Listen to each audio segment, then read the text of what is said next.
Hi, inventors. I'm Lily, the twirling tech goddess. I'm black, I dance, I'm queer, and I'm an engineer. Welcome to the TWIRCH Shop, a show that explicitly encourages radical diversity and inclusion by making the process of learning tech more fun, accessible, and relatable to people underrepresented in STEM. Each week, you'll come along with me as I create something fabulous using cutting-edge tools and technologies. Then I'll put it through my patented twirl test to make sure that it's stage ready. That's right, we twirl with our tech, because you know what they say, the family that slays together increases their socioeconomic status together.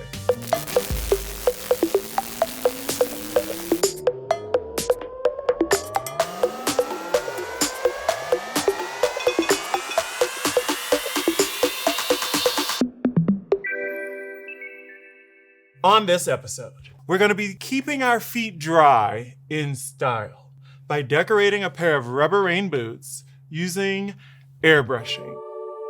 We'll talk about how and why something as simple as a rubber rain boot can be considered wearable technology. And then I'll introduce you to the air compressor and other airbrush components. But first, a little backstory. I love shoes. Anyone who knows me knows that I love a good zapato, honey. I'm particularly fond of heels, but no matter the style of shoe. Above all, I love a cute shoe. Part of the problem as a person of my size and stature, though, is the fondness of cute shoes. I can never find a cute one in my size. This was an even larger issue some years ago, and while I have seen a steady rise in the inclusion of extended sizes, there is still some very specific areas where I still see no movement. And one of those areas is one of the most elaborate and colorful decorative styles, the rain boot. Ladybugs, rainbows, shellfish, yellows, golds, they're adorable everywhere, but not in my size. It had been a while since I last checked, so I went again last night to the internet just to see what I might find, and still nothing. Another spring has gone by and not a cute duckwaiter to be found anywhere. So naturally,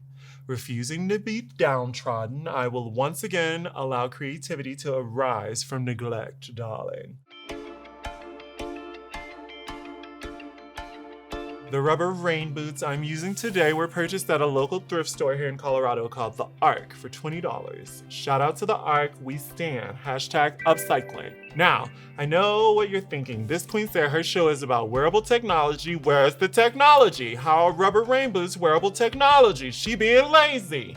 To quell those voices in your head, allow me to direct your attention to the material the boot is made out of. What is rubber made of, you ask? Although there are something like 200 plants in the world that produce latex, the liquid form of what we call rubber, over 99% of the world's natural rubber is made from the latex that comes from a tree species called Hevea brasiliensis, widely known as the rubber tree. Mother Nature, the greatest engineer of all. In the mid-1800s, Charles Goodyear invented a process called vulcanization that allows natural rubber to withstand heat and cold and revolutionized the rubber industry. Rubber vulcanization, as it is now called, is a chemical process for converting natural rubber or related polymers into more durable materials via the addition of sulfur or other equivalent curatives or accelerators. These additives modify the polymer by forming crosslinks or bridges between individual polymer chains, creating a waterproof bond.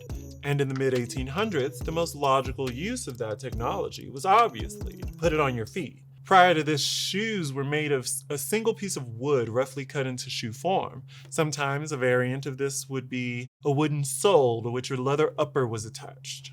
Not very waterproof when twirling through New England in the winter.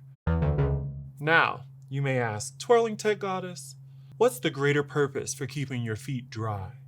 To which I would reply, child, keeping your feet dry helps to lower the possibility of infections, as fungus and other organisms love moisture. Now, if you think about it, this was before Goodyear had rubber tires, so you know people were walking a lot more back then. So here comes the rubber rain boot to save the day. This opens up a much broader discussion of what wearable technology can mean. I encourage you all to leave comments about your thoughts below on what is and isn't wearable technology. From implants to tattoos to accessories, do you need to be able to remove a wearable? Can it be static or does it need to be motorized in some way? I'm sure that there are lots of nerd opinions out there and we'd love to hear all of them.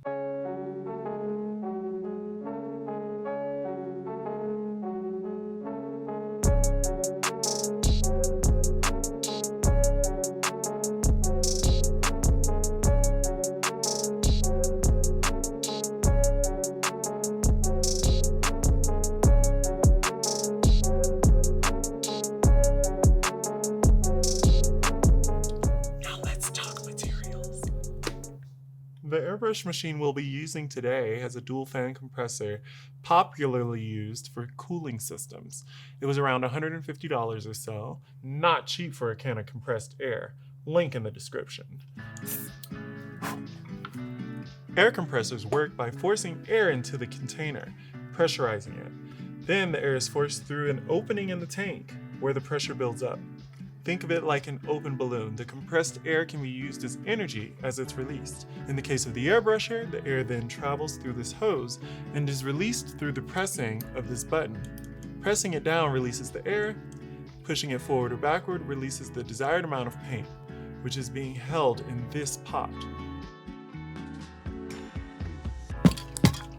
These boots came in the color black, and then I tried spray painting them once, which obviously turned out horribly, with paint chipping at the creases.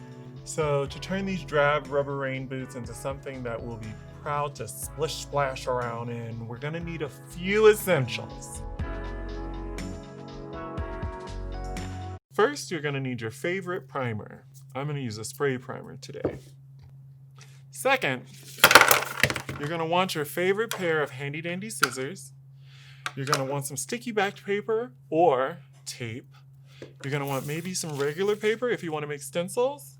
And then maybe some glitter. There may always be glitter. And some form of sealant to keep your glitter from escaping. Now, I don't know about you, but I want all my glitter to myself. We don't take kindly to glitter givers around here. For these boots, I'm really energized by the stained glass look.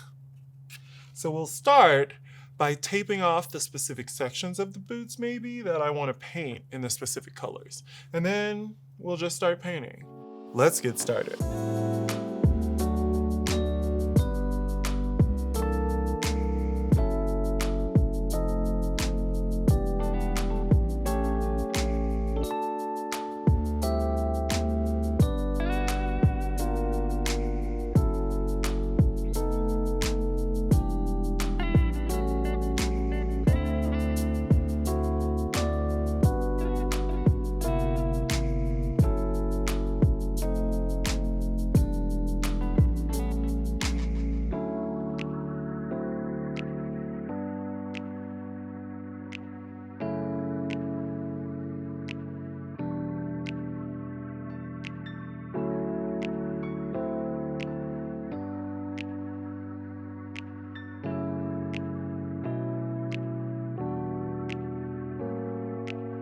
I encourage you to show us your own rendition of the fabulized rain boot. And remember that creativity breeds innovation. As always, a wearable isn't useful to me unless it's splash proof. So I'm gonna go get dressed and I'll meet you for a twirl at the lake.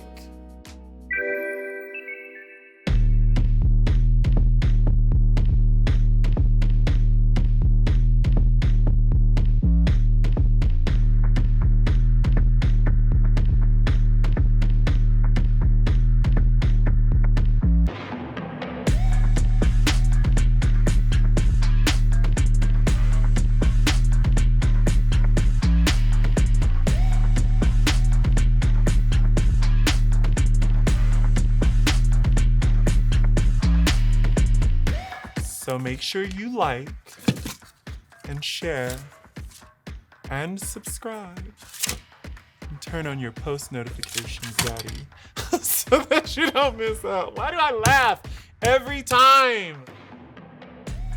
And remember, when we do things from our soul, we feel a river moving in us.